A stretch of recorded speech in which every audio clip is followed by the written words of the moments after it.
Happy Monday, y'all. Today's episode is about love. I think we've all used that word. We all use it or have used it.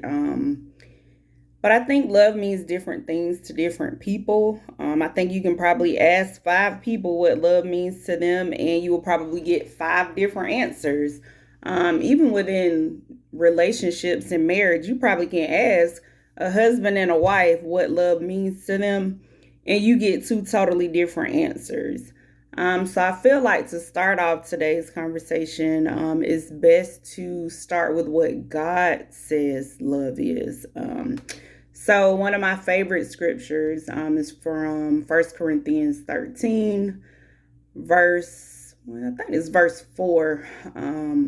Love is patient, love is kind, it does not envy, it does not boast, it is not proud, it is not rude, it is not self seeking, it is not easily angered, it keeps no record of wrongs. Love does not delight in evil, but rejoices with the truth. It always protects, always trusts, always hopes, always perseveres. Love never fails. So, in reading this, I really had to question myself because to me, I feel like love is, of course, the beginning. Love is patient, love is kind, but to me, it's effort. If a person puts in, if you claim to love me, then I feel like you will put in effort. You are going to try to understand me. You're going to care about what's important to me. Not saying it has to be important to you, but because it's important to me, I would feel like, okay, you'll take an interest or take note. Like with me and my husband bowl. He loved to bowl, and he loved Georgia Bulldogs football. I could care less about football. I could care less about bowling, but because those things were important to him, they became important to me. Now, I don't mean that I went to every bowling competition. I can't even think of the word you call it at the moment, but tournament. Yes, I didn't go to every bowling tournament. I didn't go to you know, every night that he boldly like no, but because I knew it was important to him, I purchased bowling balls. Of course, I gave him support. Sometimes I would go, clap when he made it. We had our own little, finger touch, hand touch thing, when he made a strike or, did a little X thing or whatever it was that was our thing, but it was to show him that I supported him because that was what was important to him.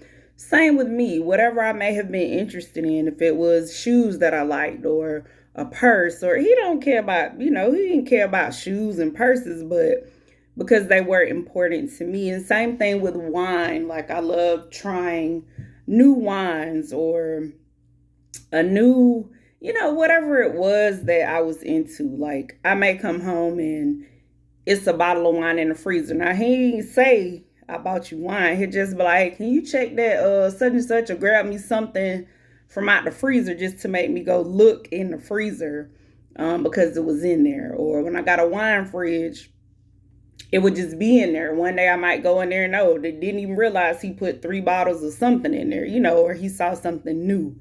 But I think it's important to know what love looks like to your person. And not just to your spouse, but to your children also. So I read this thing, I think it was on Facebook.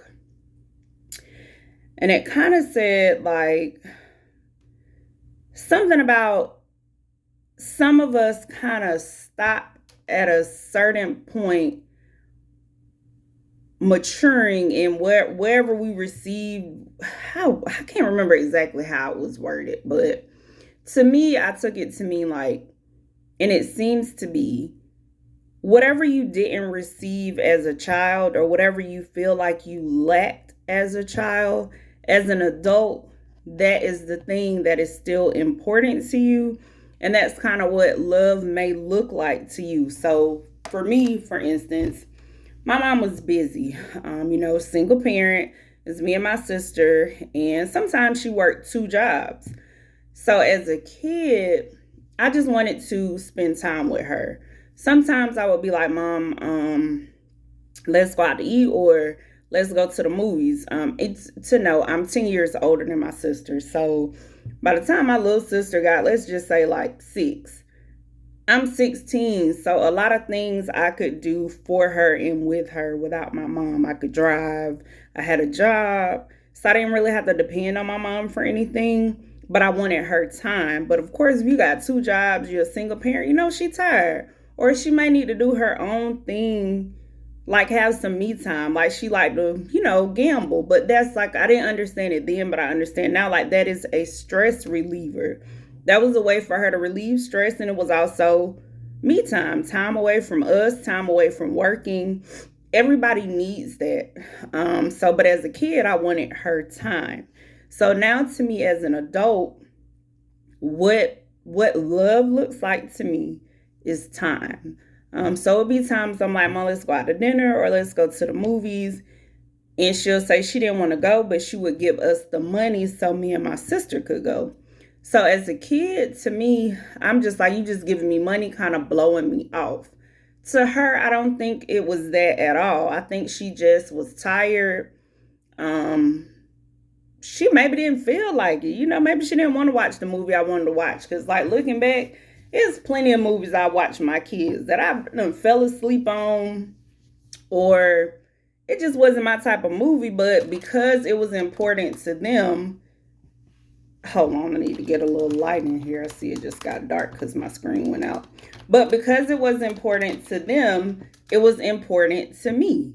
So I wanted to make sure that I was spending that time with them, putting in that effort, letting them know that what they were interested in was important to me. So, but anyway, so time is important to me, quality time. And I feel like I think it's the book, The 5 Love Languages, is like one of the best things ever to happen for everybody.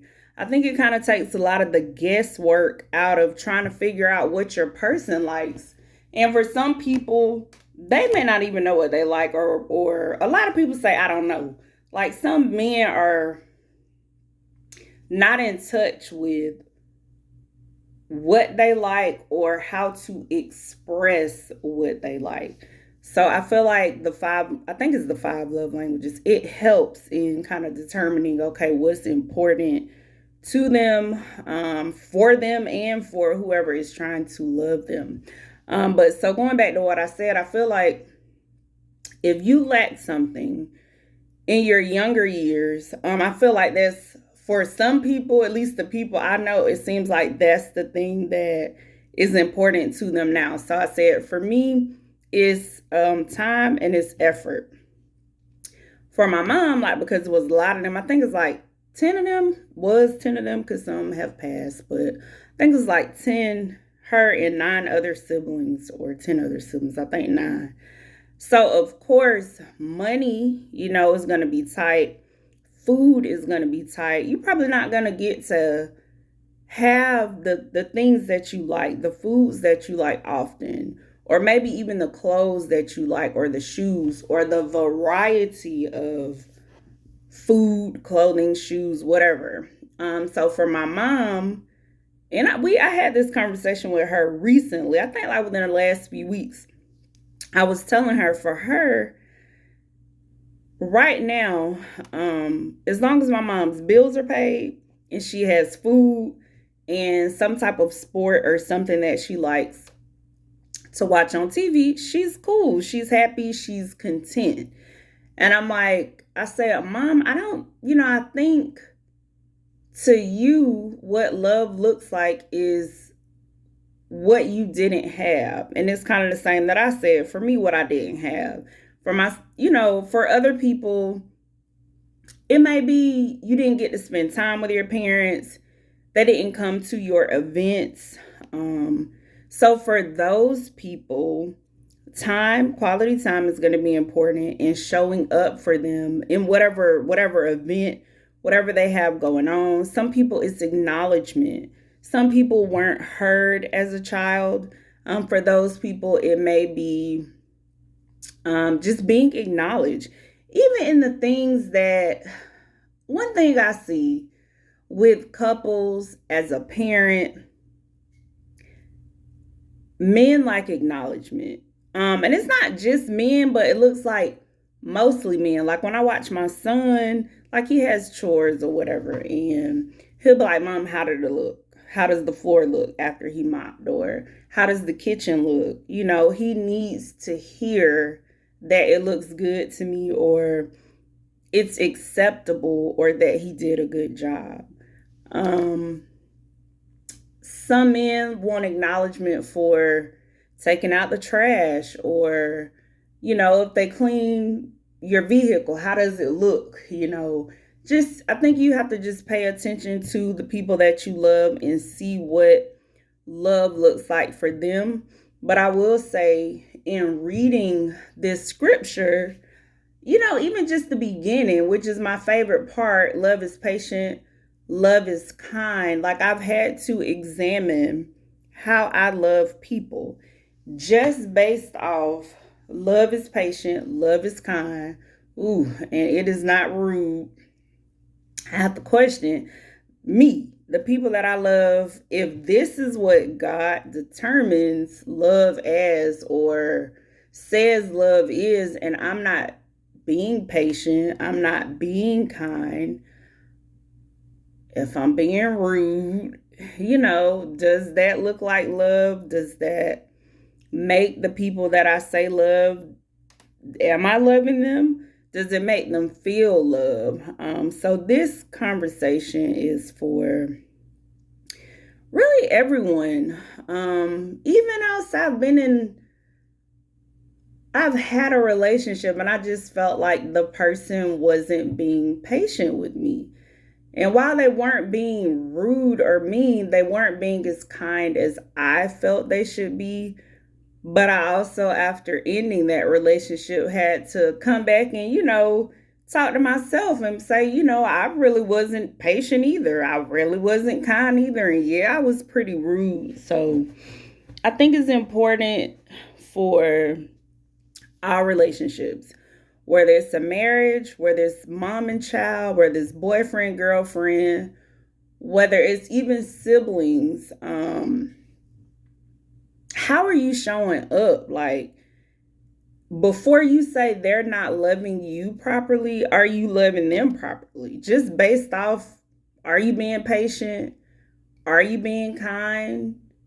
Are you being rude? You know, it's not self-seeking. Are you worried about you versus worried about your partner?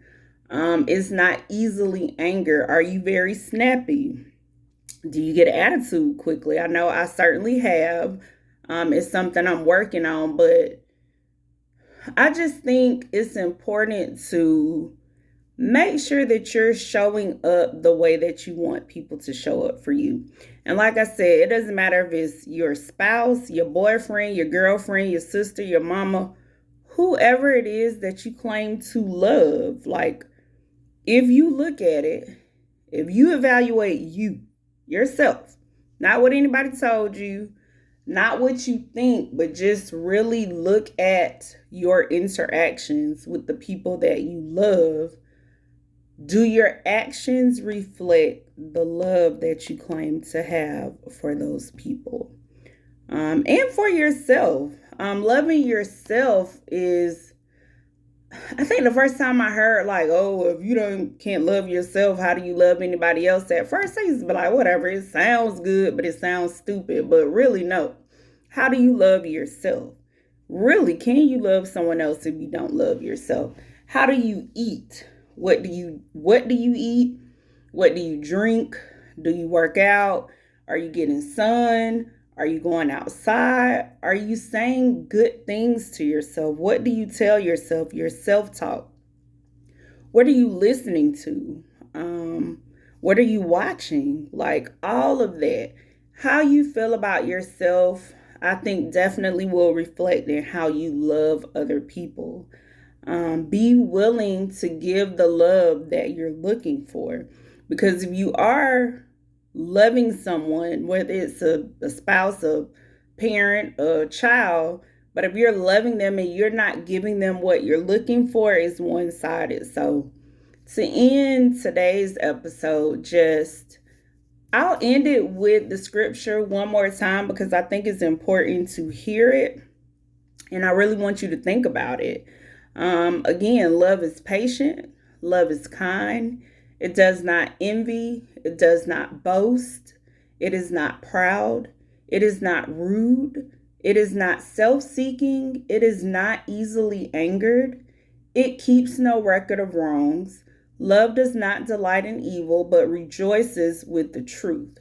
It always protects, always trusts, always hopes, always perseveres. Love never fails.